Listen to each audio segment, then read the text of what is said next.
A major judicial change just happened in Pakistan, a new federal constitutional court. Yeah, Pakistan's judicial system has been totally reshaped.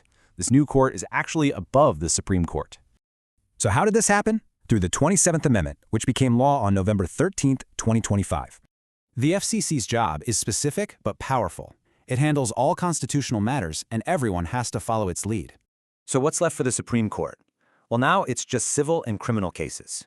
But, as you can imagine, this new setup has stirred up some major legal controversies. Okay, the first big issue is something called the Master of the Roster. What is that? Basically, it gives the Chief Justice huge power over cases, raising serious questions about impartiality.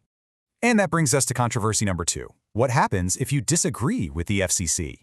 Well, there's no way to appeal inside the court itself, which is a really crucial safety net. Without that appeal, a final decision is just that. Final. There's no way to reconsider it. And check out this contradiction. The government just did a complete 180 on its own policy. So what's the result? 2 top courts in Pakistan running on totally opposite systems. It's wild. All right, so let's look at the real-world impact of all this. What's changing on the ground? Get this. More than 20,000 cases are being transferred from one court to the other.